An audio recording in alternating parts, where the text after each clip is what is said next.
Every hidden season carries a purpose that often goes unnoticed by the ones living through it. When you find yourself unseen, unheard, or unrecognized, it's easy to believe that you've been forgotten. But what feels like isolation is often divine incubation. The hidden season is not punishment, it's preparation. It's the space between what you dream and what you are destined to become. It's where strength is built, vision is refined, and identity is forged. Every innovator, every leader, every chosen one has endured a season where no one believed in them, where their ideas were dismissed and their potential overlooked. That's because greatness doesn't emerge from applause. It grows in silence. When God hides you, He's not denying you, He's defining you. He's shaping your thoughts, sharpening your discipline, and testing your endurance. The hidden place is where resilience is born, where conviction replaces validation, and where purpose takes root in reality. It's easy to crave exposure, to want recognition, to seek the platform before you've built the foundation.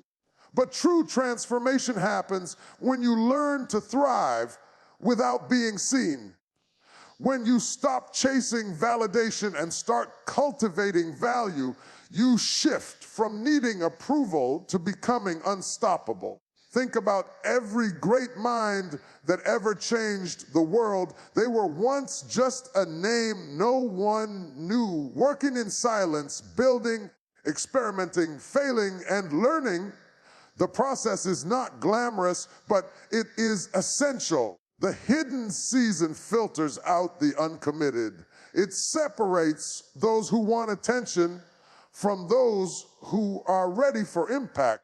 It humbles the ego and awakens the soul. It forces you to confront your limitations and expand your capacity.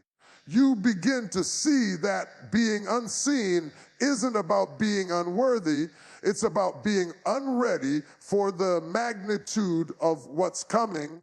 During that hidden time, you learn to depend on vision rather than validation.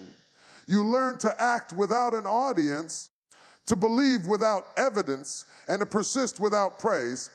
Every setback, every delay, every quiet moment of questioning has a reason behind it.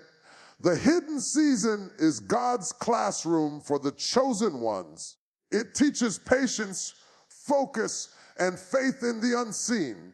Because when the moment of exposure comes, only those who endured the process can carry the weight of the platform. So when it feels like nothing is moving, when doors stay closed, and when your potential feels trapped inside the shadows, remember that this is not the end of your story. It's the most critical part of it. Preparation always comes before presentation. The silence before the sound, the storm before the shift, the stillness before the breakthrough. All of it is intentional. The hidden season is where you are being refined for what you were designed to reveal, where every unseen effort is forming the structure that will sustain your future influence, where every unnoticed step is aligning you with the divine timing that will expose your purpose. When the world is finally ready to see it, true exposure comes when purpose aligns with timing, not a moment before and not a second too late. You can have all the potential, vision, and determination in the world. But if the timing isn't right, the doors will remain closed. Timing is not something you control, it's something you prepare for. Purpose alone is not enough. It must mature within the rhythm of divine timing.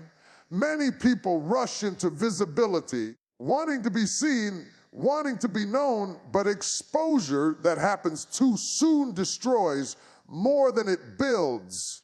The ones who make lasting impact are those who understand that purpose without timing is power without control. There is a reason why every seed takes time to grow underground before it breaks through the soil. It's not that the seed is doing nothing, it's developing roots strong enough to sustain what will soon appear. When purpose is still in its early stages, timing acts as the unseen guardrail, protecting it from premature exposure. It ensures that the foundation is firm enough to handle the weight of destiny. That's why sometimes the most gifted people are hidden the longest. Their purpose is great, but their timing is still aligning with divine order. What looks like delay is actually synchronization. What feels like rejection is often protection. In every season of waiting, something within you is being calibrated. You are being aligned with the right opportunities, the right people, and the right conditions for your purpose to flourish. There's no point in being revealed to an audience that cannot understand your voice yet, or being placed in a position where your character hasn't caught up with your calling. Timing ensures that your exposure brings elevation, not exhaustion. It filters out distractions and keeps you focused on the essence of your mission. The alignment of purpose and timing is also where discernment becomes critical. You begin to understand when to move, when to pause, and when to prepare. The world often celebrates speed, but destiny requires precision. When you are purpose-driven, you learn to trust the rhythm of the process. You stop comparing your journey with others because you realize everyone has a different timetable. What took someone a year might take you 10, not because you're behind, but because your assignment carries greater depth. Purpose is patient because it knows that impact born at the wrong time cannot last. Every chosen one must come to terms with the reality that divine timing will always override personal ambition. You may feel ready, you may believe the world needs your voice now, but only when the timing is ripe will the exposure come. And when it does, it will feel effortless. Doors will open that no one can close. Connections will form that no strategy could have created. Everything will start to make sense. Every delay, every disappointment, every unanswered prayer, all of it aligning perfectly in the moment when purpose meets timing and the unveiling begins exactly as it was meant to. Rejection is one of the most misunderstood tools in the process of becoming who you are meant to be. Most people see rejection as a barrier, a sign to give up, or proof that they are not enough. But for those who are chosen, rejection is not a stop sign, it's a redirection. It's the way life filters what doesn't belong in your next season. Every no, every closed door, every person who walked away was a part of the process of revelation. Because what is revealed through rejection is not weakness, but resilience. You begin to understand that rejection is not happening to you, it's happening for you.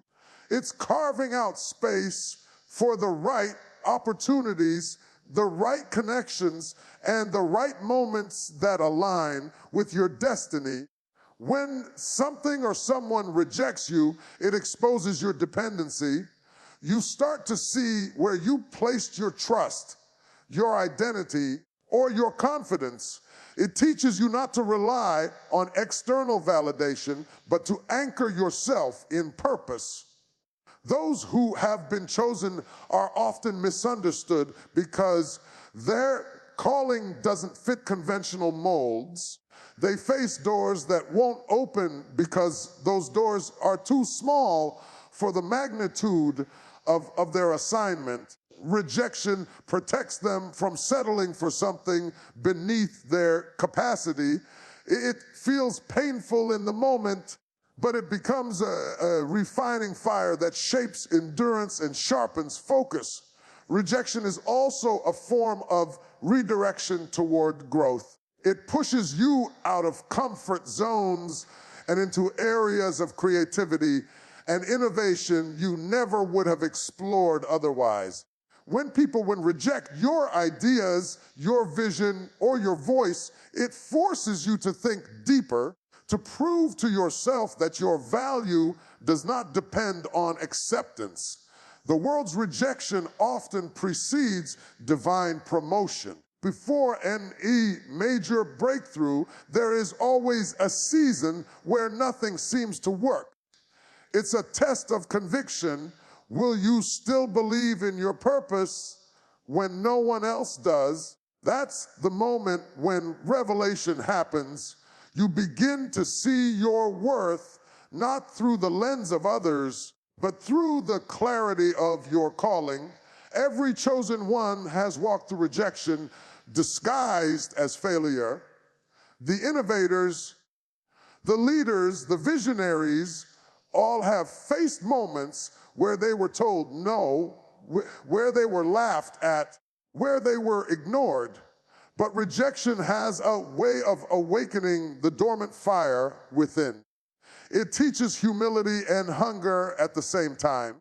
You stop chasing opportunities that were never meant for you and start creating your own. You realize that rejection is a language of alignment, a signal that something better is being prepared beyond what you can currently see. The truth is, rejection strips away what is temporary so that what is eternal can be revealed. It breaks your dependence on the opinions of others and redefines your relationship with destiny. It prepares you to stand firm when the world finally sees what was hidden inside you all along. Rejection becomes the evidence that you are not meant to fit in, but to stand out, not meant to follow, but to lead, not meant to seek acceptance, but to embody purpose in its purest form. The chosen are always misunderstood before they are celebrated because vision sees what others cannot yet perceive. When you carry something that doesn't fit the pattern of the present world, people will question it, criticize it, and try to confine it to what they can understand. Misunderstanding is often the price of originality. Those who are chosen walk paths that haven't been paved before. They are called to think differently, to challenge the norm, to disturb comfort zones, and to awaken minds that have fallen asleep to mediocrity. But the moment you begin to walk in your calling, you will notice resistance. That resistance is not a sign that you are wrong. It's confirmation that you are ahead of your time. Every visionary must walk through a period where their intentions are questioned, their character is doubted, and their purpose is misread. When people don't understand your assignment, they will label it according to their limitations. They will call it arrogance when it's confidence, rebellion when it's courage, foolishness when it's faith. The chosen are forced to live between two realities: the calling they can feel inside and the misunderstanding they must endure outside. But it is within that tension that conviction is built. You learn to stand firm when no one claps, to trust your vision when no one believes, to keep building when no one sees what you see. Being misunderstood is not a curse, it's a shield. It protects your purpose from being diluted by opinions. It forces you to listen to the inner voice rather than the noise around you. When people don't understand you, they can't control you. When they can't label you, they can't limit you. That's why so many great innovators faced ridicule before they found recognition. The word celebrates results but mocks the process, yet the process is where transformation happens. To be chosen means you must be comfortable being different, even when that difference isolates you. You must believe that what you carry is real, even when it hasn't manifested yet. The misunderstanding of others often reveals your depth. It forces you to clarify your intentions, refine your message, and strengthen your faith. Every word spoken against you becomes fuel for your perseverance. You stop depending on external understanding and begin to draw strength from divine direction. When you're chosen, you can't wait for validation because the world cannot validate what it didn't create.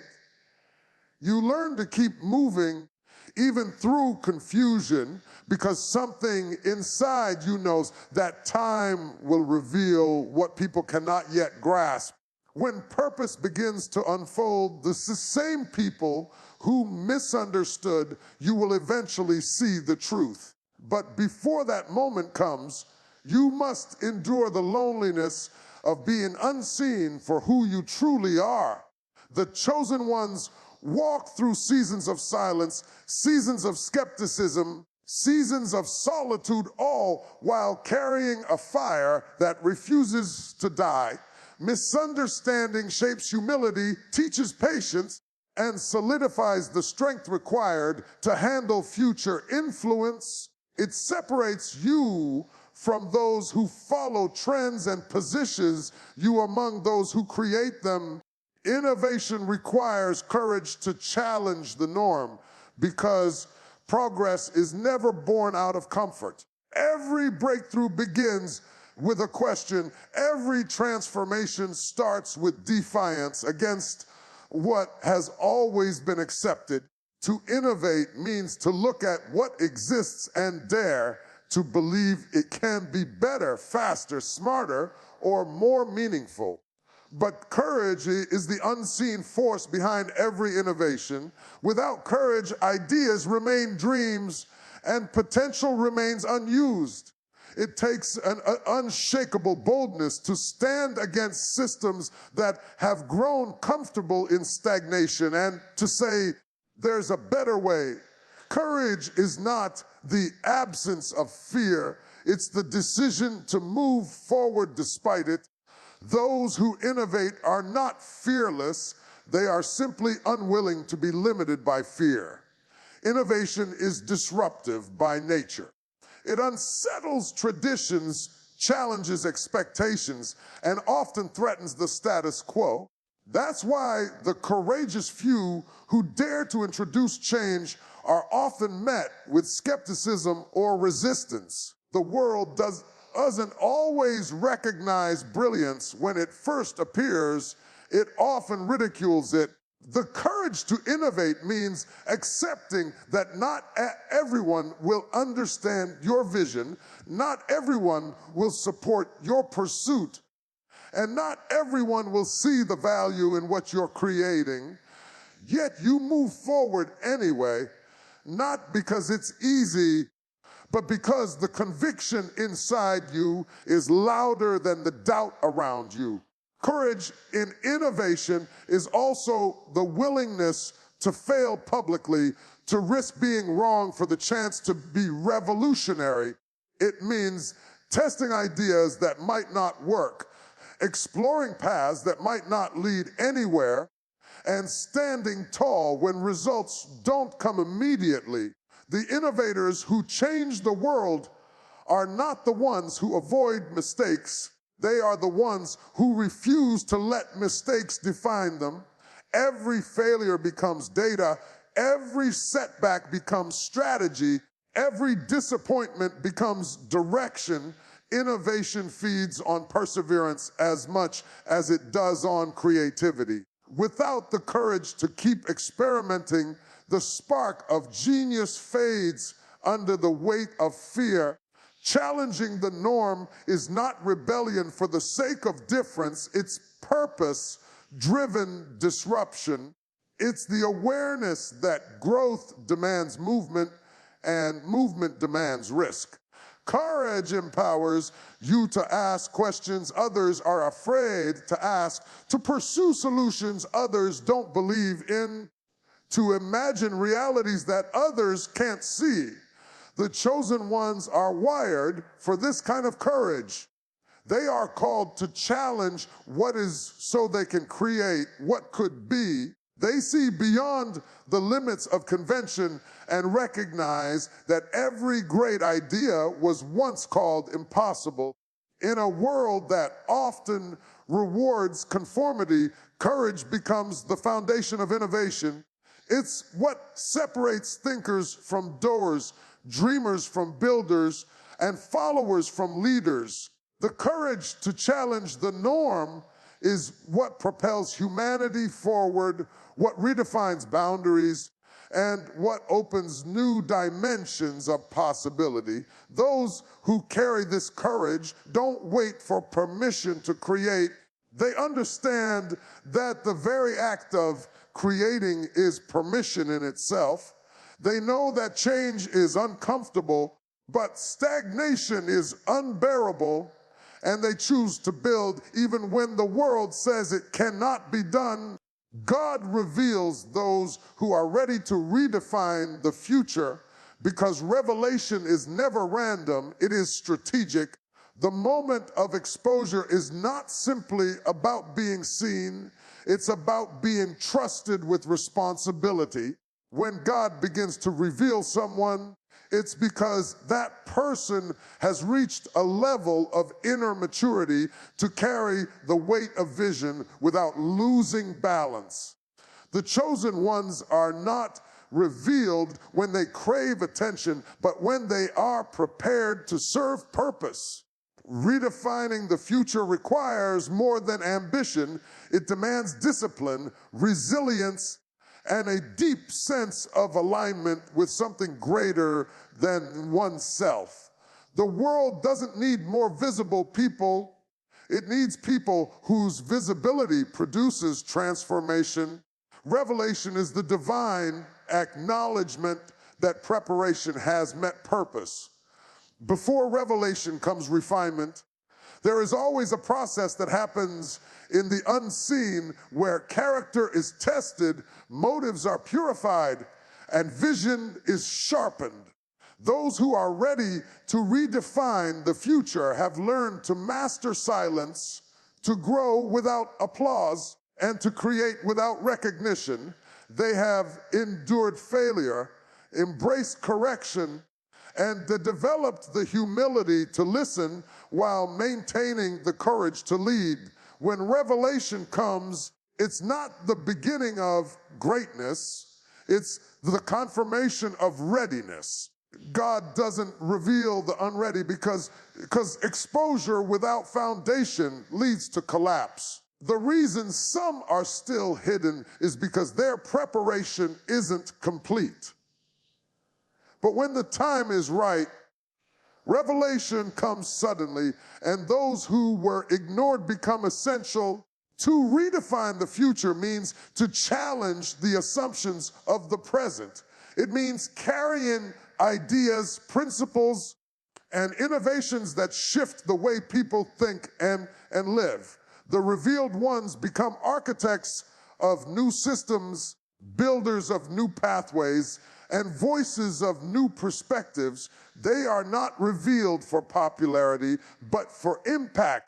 Their presence disrupts patterns and introduces possibilities. Their thinking expands what others believed was possible. When revelation happens, it doesn't just elevate the person, it elevates the environment around them. The revealed one becomes a catalyst for collective transformation. Those who are revealed are not chosen because they are perfect, but because they are prepared to evolve. They are flexible enough to adapt, yet firm enough to stand for truth.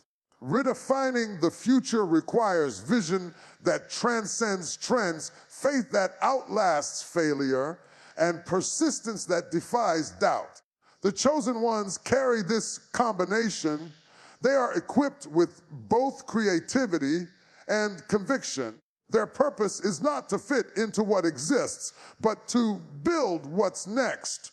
When revelation comes, it signifies that everything within and around them has aligned to support their assignment. Revelation is also a signal of responsibility. Being revealed means being watched, being tested, and being trusted to lead. The chosen ones cannot retreat. When pressure increases, they must rise because their visibility is part of their mission. They are revealed not for their comfort, but for their contribution. When God exposes someone, it's because that person has something the world needs now. The hidden years were not wasted. They were the foundation for this moment of unveiling, the moment when vision becomes visible and destiny becomes undeniable.